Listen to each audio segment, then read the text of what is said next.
Ladies and gentlemen, welcome back to Data Dispatch. Hope you guys have all had at least a decent weekend. We've had some chaos, of course, in terms of geopolitical tensions after we've seen that the U.S. has implemented a strike on Saturday night towards Iran. I mean, everybody has probably already seen that. One of the big questions is, with futures opening up right now and oil prices, how Iran's going to retaliate.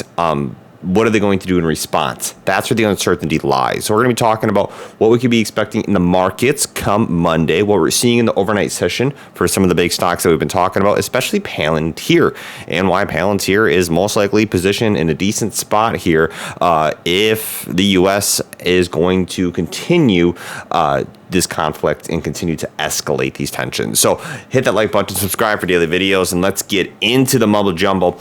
Talking about Palantir, closed on Friday at 137.30. Now, specifically where we see Palantir right now in the overnight session is opening up slightly in the green, basically at 138, and crosses here 138 just for a quick moment, up about 68 cents. Now, of course, we know Palantir, in terms of their connection with the government, the defense sector here, and just the whole defense industry, Palantir is positioned if these escalations, do increase, if they do become more tense between these geopolitical basically situations, that's where Palantir is poised to do decently well. Now, the question is, what's the macro environment going to be for the market?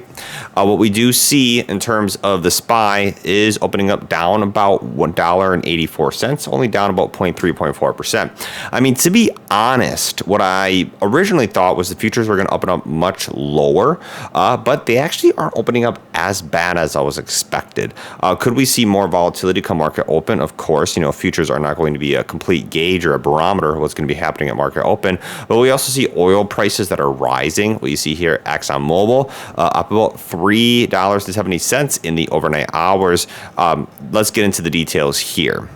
Of course, we know about the strikes and the oil prices. Now, the bigger question is, what's going to be with the response from the Middle East, and talking about here what we've seen before, quotations, talking about previous people. When you have seen conflict, you have an overreaction, a knee-jerk reaction. They talk about here last time with Ukraine, the S&P 500 sold off about 6%. So bracing for what the retaliation is going to be. A lot of people are possibly expecting U.S. personnel here in nearby bases, or the close the Strait of Hormuz, if I'm saying that correctly right here.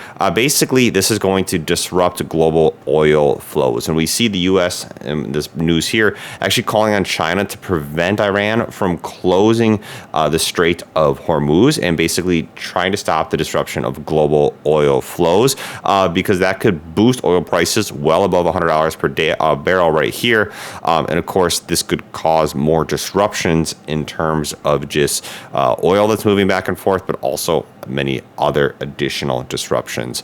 So now the U.S. is fully engaged with this conflict. We know that Trump basically came out and said that, hey, if the Middle East does not want to meet with, peace, then they can continue to escalate tensions. So that's where the uncertainty lies. In terms of the S&P 500, the market, what we have seen is the S&P 500 has lost about, this is here 0.15%, basically nothing. It's basically been consolidating, but has lost for a second negative week in a row. And where we specifically saw the S&P 500 index close at was at 59.67. It's right underneath the 6,000 kind of psychological resistance point that we've seen it been bouncing up and kind of around. Now, it has broke above 6,000, but has retraced since then. And what we specifically been seeing on the S&P 500, the index's volumes, what we've seen in the QQQ and the daily charts, is basically we've seen more volume on the red days. People talking about distribution here. This is kind of what is the biggest predictor on, are these kind of basically stocks being distributed to the retail investors, is smart, or what you could call big hedge funds ready to prepare a move. And with the uncertainty that we're seeing, and with the tensions, the geopolitical tensions, I mean, my own personal prediction, I could possibly see a slight pullback. A slight pullback followed by, when is that going to happen? How big of a pullback is that going to be? Followed by continued bullishness into the market. Because one thing that we are seeing is that futures aren't having that large of a reaction, which is a good thing. And in terms of war, typically that's good for business and is pretty beneficial for the market. We've seen historically in different types of tensions, geopolitical conflicts, that the U.S. stock market has done fairly well. And that's why Palantir is positioned fairly well, especially as a defense stock. A lot of people will start looking at defense stocks, seeing and possibly taking positions, looking for a run there. Regarding the distribution that we've been seeing with the bearish volume on the major indexes, if the S&P 500 index does not cross 6,000 tomorrow, that's where I'll be kind of looking, being more hesitant to enter into kind of long positions. But personally, if we see this being brushed off and possibly peace coming sooner, I think that's where we see the kind of resuming back into the bullishness in the market, especially with tech expansions that we're seeing and with AI that really has been exploding. So that's kind of where I'm just predicting right now, possibly short-term pullback, followed by continued bullishness in the market. Another stock that we've been talking about, Robinhood a lot.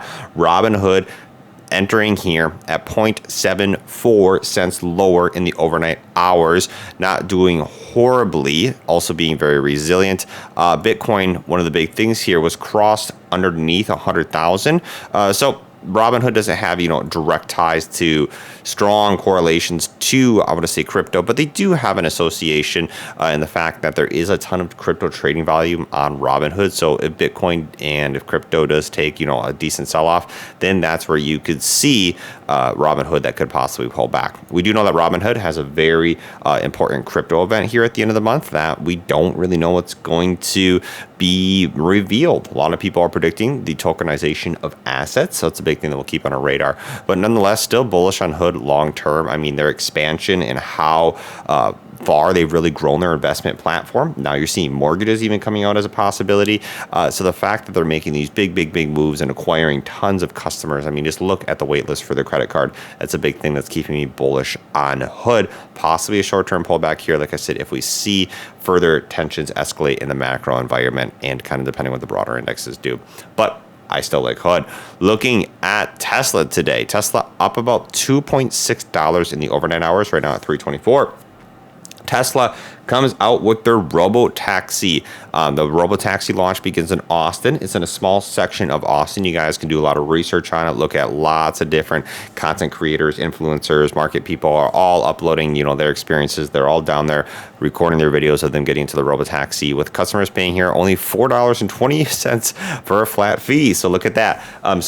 This is just in a small section. There's a geo fence that's basically been put up for where these robotaxis can travel as basically a pilot, kind of a test run out. So you guys can do a lot of information and look into that. But as long as that's successful and continues to expand, you could continue to see bullishness. However, if we see kind of more of a reality, if people aren't as happy, that's where you could see Tesla you may be pulling back. So kind of don't know what specifically there. I'll be keeping a close eye on Tesla and especially this Robotaxi rollout. But what's more important to me right now is kind of what we're going to see in the headlines tomorrow. How are we going to see a retaliation? What's going to be the response? Because I think we're going to possibly see something. I don't think they're just going to bend to the knee right away. What's your opinion on that? Peace out, take care, and I'll catch you guys later. Let's kick off a good week here and get ready for tomorrow's video because who knows what's coming.